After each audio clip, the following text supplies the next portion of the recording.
તો good morning મિત્રો, ફરી એકવાર સ્વાગત છે તમારું આપણા નવા બ્લોગમાં. તો તમને ખબર છે હું કાલે ભગીરથને ઘેરે આવ્યો હતો અને આ રહ્યો ભગીરથને ઘેર જ છે હજે. અને બસ ઉઠી અને કોગરો પીસી કરી અને બસ ચા પીને હું બ્લોગ બનાવું છું. બારી ઊભો તો મસ્તીનો ટાઢો પવન આવે અને મજા આવે એટલે જો હું અહીં ઊભો હતો અને મેં તો આવતો હતો હાજી, પણ અટાણે પાછો બંધ થયો નકર હાજી આખી રાત આવતો હતો. લગભગ રાતથી નીંદર ઉડી ત્યારે બારીથી દેખાતું હતું કે મેં આવતો હતો, અને અટાણે તો બંધ થઈ ગયો. તે મારા લગભગ આજ આત્રોની થાય તો લગભગ 15 મિનિટથી ગયો જાય નક્કી નથી ફાઇનલ થાય માત્ર બી જવાનું થાય તો રહેવાનું થાય આપણે આમાં મજા કરીશું. અને આપણે લગભગ જઈશું શંકર બાપે પાદરાએ આ મંદિર છે, આ દેખાય તમને જરાક એક થજા પણ ના જાઉં લગભગ એટલે કે ફાઇનલ નથી પણ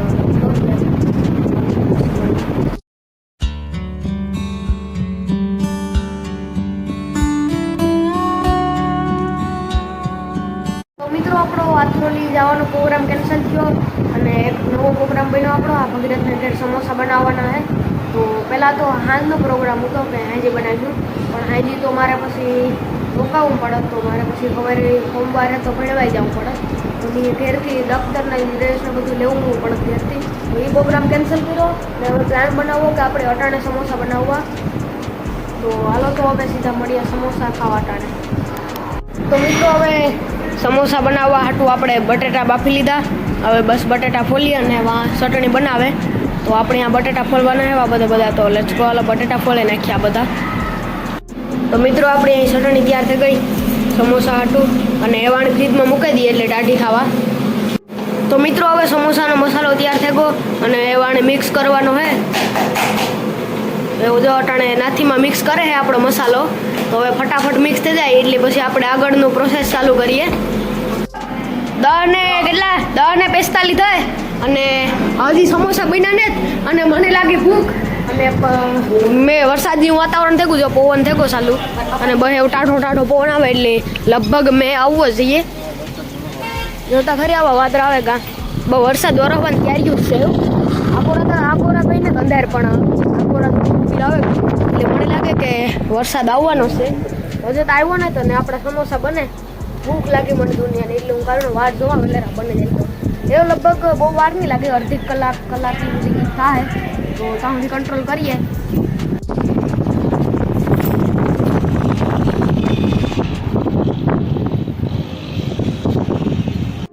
તો અહીંયા આપણે હવે મેદાન લોટના ઓલા વણવાનું ચાલુ થઈ ગયું ને હવે મારે ભગીરથને ભરવાના છે સમોસાની વારે નહીં. તો મિત્રો હવે સમોસા એટલા બધા ભરાઈ ગયા. આ રહ્યો મસાલો અને હજે ભરાય છે સમોસા અને લોટ થોડાક ઓછા હમણાં કે થોડાક ઓછા થાય તો અમે પાછો લોટ બાંધ્યો અને હવે પાછા કરીએ સમોસા. આયરે તો હવે અમારે થોડોક લોટ વધ્યો હતો તો એવું ભજીયા બનાવવાનો પ્રોગ્રામ કર્યો. તો વારિયા એવું ગોરિંડા કરે ને એવું બસ આમાં લોટમાં ઓલા સણાના લોટવાળા ઓલા કરે ને પછી ભજીયા બનાવી નાખવા એટલા ભજીયા.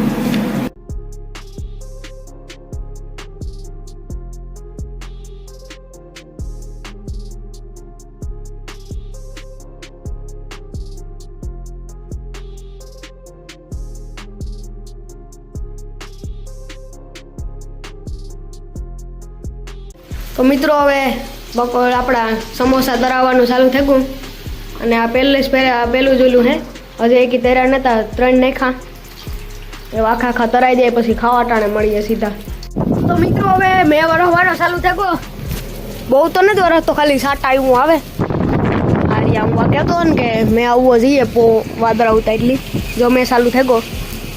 એ કાવ છે ભાઈ તું અંદર જા ને, આમાંથી ઓલો પાણી ઉડાડે ઘરનો. આથી ધીરો ધંધુડો ચાલુ થઈ ગયો ઉપરથી પાણીનો અને ટાઢો પવન આવે ભાઈ, એવી મજા આવે અટાણે જમાવટ આવી ગઈ. આવો મસ્ત વરસાદ આવે ને આપણી પકોડા બનાવવાના હા જમાવટ આવી જાય. આ જરિયો આ હખત ન થાય આવવાની યાર. જો આ તો આમાં લીટા કર્યા બારીઓમાં.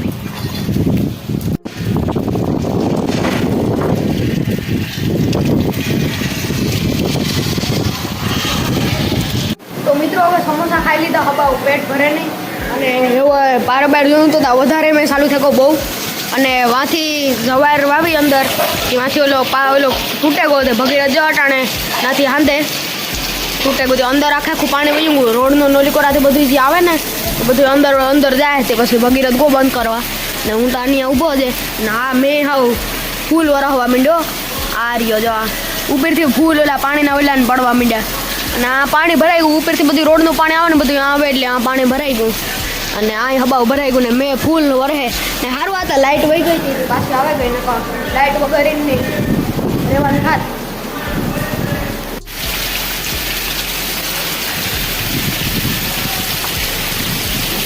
તો મિત્રો ભગીરથ હારે પોપટ થયું હતું અને પારો પાછો તૂટે ગયો તો ભગીરથ પાછો હાંધેવો એવું પાછું કામ થાય જોવાનું છે. આ બીજી ફેરે હાંધેવો ભગીરથ એવું ત્રીજી ફેરે ન જવું પડે ને તો સારું ભગીરથ એવું ભગીરથ તો જવાનો ને જ ન પાણી પાછો હાંધવા.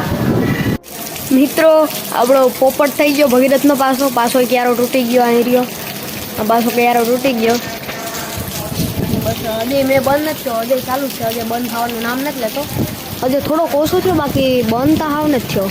ઓવન હું તો એટલો જ આવે બાકી મહેતા હું તો એટલો જ આવે એટલે ઓછો થઈ ગયો અહીં ઓવન હું તો એટલો જ આવે અને આ ભરાઈ ગયું પાણી અને બસ એવું બંધ થવા ત્યારે એવું એવું લાગ્યું કામ કલાક ઉપર બહુ કંઈ વાદરા નથી દેખાતા એટલે બંધ થવાનું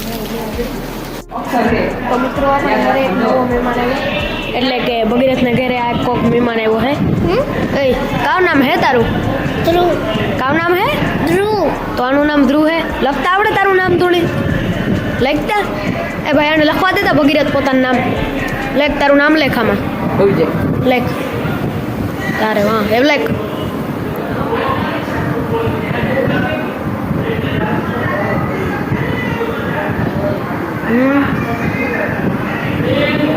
इता अर्धो सवा ऊंधो से इता ऊंधो કર્યો તે ऊंधो है ऊंधो वा કર્યો ઈતે કેટલામ ભણ્યા પેલામાં આવ્યો ગઈ હાલો તો મિત્રો હવે 4:30 થયા ને એવું મારે બાબુ ઘેર કામ કરા કાલે પાછું ભણવાઈ જાઉં એટલે એવું ચાર્જર ને લઈ દઉં મારું અને એવું મારે ભાગવું એટલે મારો બાપુ આવે તેનો આવે એટલે સીધું રોડી જાઉં એટલે ઘેર જાઉં ને રસ્તામાંથી દુકાનથી મેગી લઈ લેવી ઘેર જઈને મેગી બનાવું. તો મિત્રો આપણો ઘેર તો મેગી બનાવવાનો પ્રોગ્રામ ન આવ્યો મતલબ પ્રોગ્રામ ન બન્યો એટલે કે મેં ઘેર મેગી નથી બનાવી પણ આ ઓજ તારી શકે કોઈ હા તને જ બનાવતો પણ આ ભગીરથને ઘેરથી આવે ને એવું સીધું હું નથું ને ઘેર આવ્યો તમને ખબર હોય તો આથી ત્રીજા વ્લોગમાં લીધું તમે એ આને પહેલાં એક મૂકો ને એને પહેલાં એક મૂકો ને એટલે મૂકો તો એમાં મેં કીધું કે હું ભગીરથના ઘેર એટલે કે મેં ખબર તો આવ્યો હતો કે નથુને ઘેર જા અને સિનેમેટિક વિડીયો નહોતો ઉતારવા આવ્યો તો એ નથુના ઘરે આવ્યો હું ને બસ આપણી મેગી પાકે તો આ બનાવી ને હું ઓલી હાદી મેગી નથી લેવો હું લેવો તીખી મેગી હોય તો ખાવાની મજા આવે તો આપણે મેગી થાય ને હાલો તો એવું બને જાય એટલી સીધી ખાવા બેસીએ.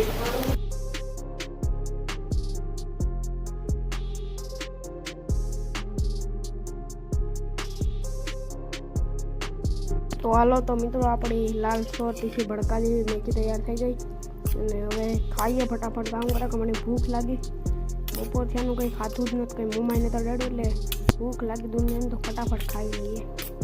હું આવે તો ઘેર નથું ને ઘેરથી અને બસ આ બેઠો હતો જીરાવાળી સોડા લીધી હતી એટલે પીએન બસ આ બેઠો હતો અને વિડીયો એડિટ કરતો હતો આપણો આજનો બ્લોગ છે અટાણાથી એડિટ કરવાનું ચાલુ કરી દીધું એટલે કાલે સવારે વહેલો મુકાઈ જાય હંગરા પછી કાલે સવારે પાછું વહેલું ભણવા જવાનું એટલે કાલે સવારે ઉઠીને એડિટ કરવાનું તો મેળ જ ન આવે એટલે પછી એની અટાણાથી જ એડિટ કરતા અને પછી સવારે સીધો ડાયરેક્ટ મૂકવાનું થાય એટલે પછી અટાણે જ એડિટ કરવાનું.